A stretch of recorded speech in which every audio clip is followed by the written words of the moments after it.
Ou seja, eu tenho o direito de usar aquela vaga de garagem. Eu sou coproprietária com os demais daquela vaga de garagem. Eu posso ter um direito de uso exclusivo? Posso, definido na convenção. Direito de usar, direito de uso exclusivo da vaga 1, não tem problema, tá certo? Mas aqui ela é uma área de uso comum. Muito bem. Só lembrando aí uma informação importante, né, que a alteração que teve no Código Civil também consta no Código de Normas, que a convenção de condomínio, ela tem que autorizar que as vagas de garagem, lá não fala no Código de Normas, mas quais vagas são essas? As vagas autônomas, que as vagas de garagem, a convenção tem que autorizar que elas possam ser alienadas ou alugadas a pessoas estranhas ao condomínio. Ou seja, no silêncio da convenção de condomínio, é proibido. Vem o Código de Normas e fala para nós no artigo 932, quais são os atos de formação de um condomínio edilício? Registrar a instituição, registrar a convenção no livro 3, averbar a convenção no 2, abrir as matrículas para cada unidade autônoma, averbar a construção, averbar a CND do INSS e abrir uma matrícula para cada unidade autônoma. Bom, outra informação importante aí para os senhores, que eu não posso deixar de mencionar, o próprio Código de Normas traz para nós o rol, no artigo 939, de toda a documentação que tem que ser apresentada para instituir um condomínio edilício, né?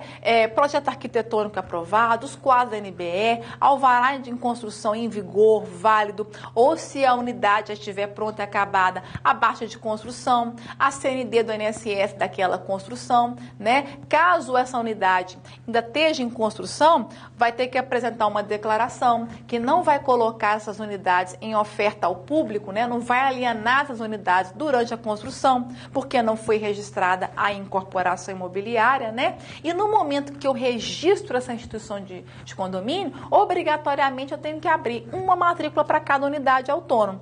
E aí a gente tem uma situação chamada instituição de condomínio com atribuição de unidades, com divisão de unidades. O que significa isso?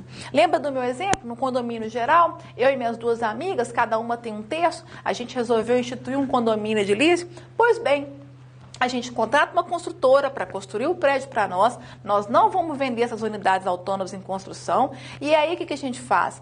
A gente divide essas unidades, a gente atribui, né, um prédio que nós estamos fazendo ali com 6 unidades autônomas, 6 não, 9, somos 3, então vai ter 9 apartamentos. Então, nós vamos instituir o condomínio edilício, vamos dividir as unidades, são 9, cada uma vai ficar com 3. E vamos atribuir essas unidades. Daniela, as suas unidades vão ser apartamento 101, 102, 103 e assim com as outras coproprietárias. Então, isso que é atribuir e dividir essas unidades autônomas. Vão ser feitos registro para cada unidade autônoma com conteúdo financeiro. São 9 unidades autônomas, são 9 registros de atribuição de unidade autônoma com cobrança de conteúdo financeiro. Pois bem, registre a convenção de condomínio e faça a averbação em todas as matrículas da convenção de condomínio. Qual que é a grande diferença da convenção de condomínio para a instituição de condomínio? O condomínio edilício nasce com os atos de formação do condomínio edilício, né? Com o registro da instituição. Já a convenção são as regras de direito, deveres, regras de convivência. E aí o Código de Normas fala para nós no artigo 949, com relação ao quórum da elaboração da convenção. Ele também falou o quórum da instituição. O quórum na instituição é unanimidade. O quórum na convenção de condomínio, ele é 2/3. Tá? E ele traz para nós também as regras mínimas, né? Os requisitos mínimos que tem que ter na convenção. Está lá no artigo 949. Ele copiou basicamente os 1333 e seguintes lá do Código Civil, mas alguns incisos que está lá no 949, se os senhores compararem o Código Civil, a Lei 4591 e o Código de Normas trouxe alguns incisos a mais. Então, leem na íntegra o artigo 949, tá certo? Ainda com relação ao quórum, qualquer alteração que eu for fazer na instituição de condomínio depois que ela está registrada, quórum, unanimidade. A alteração que eu for fazer na convenção de condomínio, depois que ela está registrada, eu vou olhar na própria convenção de condomínio quais são os quóruns que foram estipulados lá. Mudança de finalidade, vai estar lá, quórum qualificado, a unanimidade, né? Mudanças do regimento interno, quórum, 2/3, aprovação de reformas voluptuárias, embelezamento, 2/3. Então, esses quórum vão estar na convenção, tá certo? E eles devem ser observados. Muito bem, está lá nos artigos 953 e 954 do Código de Normas, essa questão do quórum também, tá? Para os senhores ficarem atentos. Vou poder ter o condomínio de casas, e aí o Código de Normas falou para nós, olha, quando sobre o mesmo terreno eu até brinco, né, o condomínio de casinhas, a Vila do Chaves, né, eu tenho ali um lotezinho com 6 casinhas. Então, por total impossibilidade do desdobro desse lote, se eu for dividir esse lote em 6 pedacinhos com cada casinha, eu não vou obedecer o mínimo legal da fração de parcelamento. Então, eu tenho aí uma total impossibilidade legal do seu desdobro. Nosso Código de Normas, nesse caso, ele limitou até 6 unidades ou, no máximo, 3 pavimentos, tá? Eu vou poder instituir um condomínio edilício de casinhas.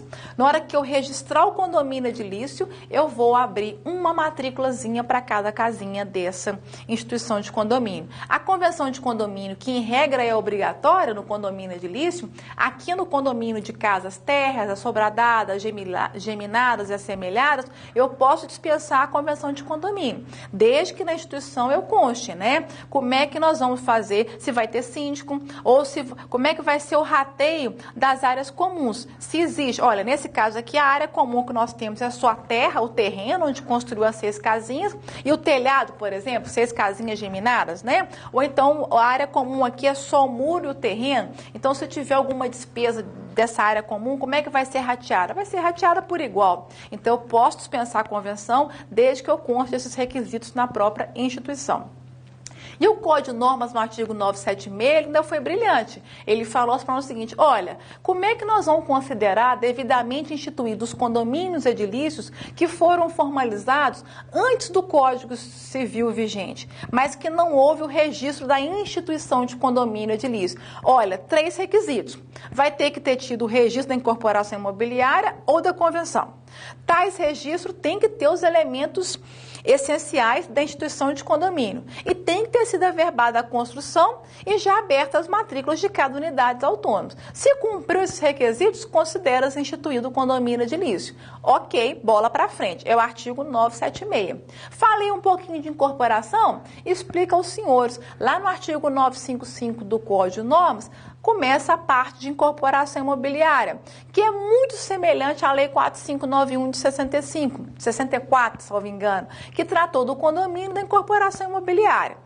Tá? O rol do artigo 32 da documentação que tem que ser apresentada é o mesmo rol que constou no nosso Código de Normas. E o que é essa incorporação imobiliária? Lá no artigo 955 vê o conceito do Código de Normas, que é o mesmo conceito da Lei 4591. É aquela atividade exercida, né, com o intuito de promover e realizar a construção de edificações ou conjunto de edificações compostas por unidades autônomas para alienação total ou parcial durante a construção, ou até mesmo antes de iniciar a construção. Então, a incorporação imobiliária, pessoal, nada mais é que uma autorização legal após o registro da incorporação na matrícula para que eu aliene, né, em todas as suas formas. Quando eu falo alienação, é a forma ampla, né, de transferência daquele imóvel, ainda em construção ou que nem mesmo começou a construção, tá certo? Lá o lote está com grama até em cima, nem foi capinado aqui no meu exemplo, mas eu já formei o condomínio edilício, já registrei a incorporação e o Código de Normas fala,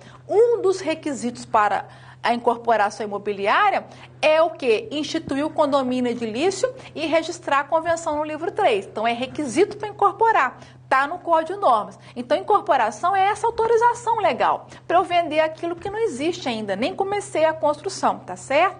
Eu só posso dar início a essas alienações após o registro da incorporação. Não é após o protocolo, não. É após o registro da incorporação. Tá? Trabalhou também a questão do prazo de 180 dias para o incorporador desistir do empreendimento, não é da incorporação. Se ele desiste dentro de 180 dias, não é obrigatório, né? Não tem que ter anuência, tá? Daquelas pessoas que ele negociou, porque ele desistiu dentro dos 180 dias. Agora, se ele desiste dentro dos 180, fora dos 180 dias, que é o prazo de carência, aí ele vai ter que ter anuência daqueles terceiros que ele negociou. Se não houve nenhuma negociação, ele vai declarar para o oficial sobre as penas da lei e vai pedir o cancelamento aí da incorporação imobiliária. Nós temos o chamado também patrimônio de afetação no Código de Normas, está lá na Lei 4591, tá? O Código de Normas praticamente transcreveu a partir dos artigos 31A, salvo engano, da 4591, no Código de Normas. Então, não tem muitas informações para trazer para os senhores, porque é a mesma da 4591.